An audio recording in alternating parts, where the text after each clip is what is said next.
नमस्कार, आप देख रहे हैं ब्राइट न्यूज और नजर डालते हैं इस वक्त की खबर पर। 23 सितंबर 2025 को शिक्षा विभाग हिमाचल प्रदेश द्वारा जारी न्यू कॉम्प्लेक्स सिस्टम की अधिसूचना के बाद प्रदेश की प्राथमिक शिक्षा व्यवस्था में व्यापक असंतोष फैल गया है। राज्य के प्राथमिक शिक्षक संघ का आरोप है कि इस व्यवस्था के तहत हजारों एसटी, सीएचटी और बीईओ की प्रशासनिक शक्तियां सीमित कर उनके पदों को भविष्य में समाप्त करने की भूमिका तैयार की जा रही है। 15 से 20 स्कूलों का एक परिसर बनाकर समस्त नियंत्रण प्रिंसिपल को सौंपने से कार्यभार बढ़ने और प्राथमिक शिक्षा के हाशिए पर जाने की आशंका जताई गई है। संघ का कहना है कि 5 अक्टूबर 2025 को उपमंडल स्तर पर रोष प्रदर्शन और ज्ञापन सौंपने के बावजूद सरकार की ओर से कोई सकारात्मक पहल नहीं हुई है। मुख्यमंत्री से कई दौर की मुलाकातों और मंत्रियों विधायकों को ज्ञापन देने के बाद भी ना तो वार्ता हुई और ना समाधान निकला।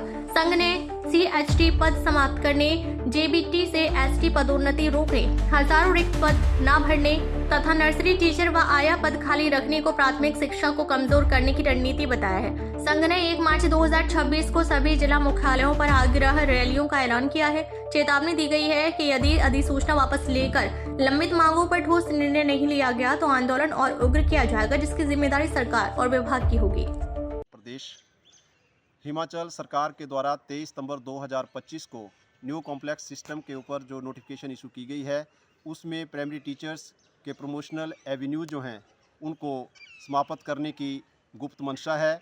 और उसका स्पष्ट उदाहरण हमारे पास है कि जब सीबीएसई स्कूल बनाए गए तो सेंटर हेड टीचर की पोस्टों को ख़त्म कर दिया गया। हमारी हेड टीचर की पोस्टों को समाप्त करने के लिए भी डायरेक्टरेट के द्वारा प्रक्रिया शुरू की जा रही है।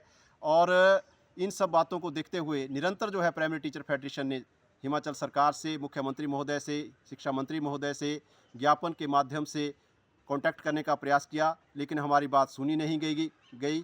और प्राइमरी टीचर फेडरेशन के पदाधिकारियों को डिपार्टमेंटल इंक्वायरी के नाम पर, पुलिस एफआईआर के नाम पर निरंतर प्रताड़ित किया जा रहा है। मुख्यमंत्री महोदय द्वारा आदेश देने के बाद भी एफआईआर और डिपार्टमेंटल इंक्वायरी को वापस नहीं लिया जा रहा है।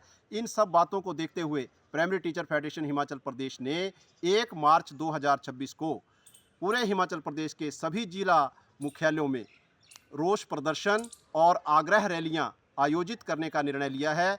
इन आग्रह रैलियों के माध्यम से प्राइमरी टीचर फेडरेशन जो है संबंधित डीसी के माध्यम से माननीय मुख्यमंत्री महोदय को, शिक्षा मंत्री महोदय को और शिक्षा विभाग के उच्च अधिकारियों को इस नोटिफिकेशन को वापस लेने के लिए ज्ञापन प्रेषित करेगी।